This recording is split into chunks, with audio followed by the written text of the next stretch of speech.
All right, yay, you made it to the end. We're on our last problem here. As you can see, 26 we don't need to do because it asks us to do some chi-squared analysis.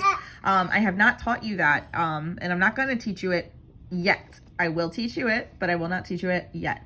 So we are going to do number 25 here. The ability to taste PTC is due to a single dominant capital T. You sample 215 individuals and determine that 150 could detect the bitter taste of PTC and 65 could not. Calculate the following frequencies. So essentially this first piece of information here saying that it's due to a single dominant allele means that whether they have one or two capital T's, they're gonna taste PTC. So again, what information do we have? We know we have a total of 215 people.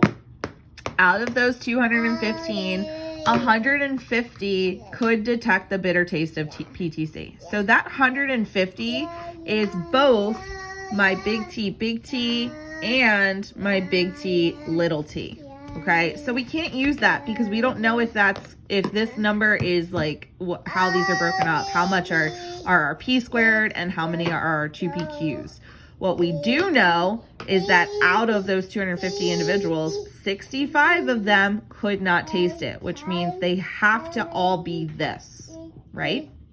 So we know that q squared equals 65 out of 215 individuals. So, you're doing a great job singing Twinkle Twinkle Little Star.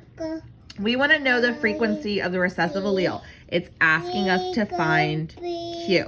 So we essentially have to get this value and then square root it, right? Because this is squared. So how do you undo a square? You take the square root.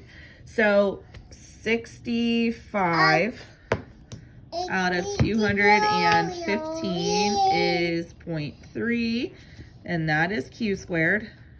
So now I have to take the square root of both sides of my equation, and I get Q equals 0.55. Cool. Next problem, the frequency of the dominant allele. Again, we don't know the genotype frequencies, but we can get the allele frequency, right? We can get P. This is asking us to calculate P. How do I get P? P equals 1 minus Q. What is Q? Q is where is it? There we go. 0.55.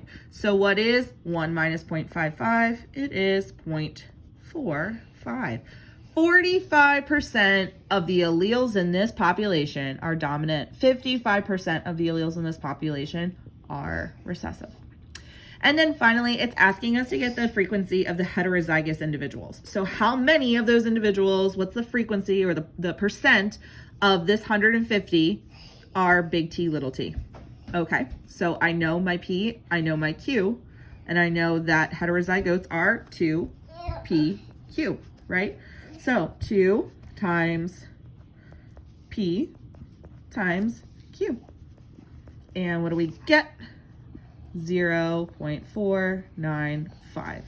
So about 50% of the population, or if you want to be precise, 49.5. I hope that these have been helpful videos for you, and if you do have questions, please make sure that you're writing them down so I can cover anything that you have questions on. I know I did this pretty quickly, and obviously I can't stop to answer questions along the way. So if you have questions, please record them somewhere, and we will go over them next class.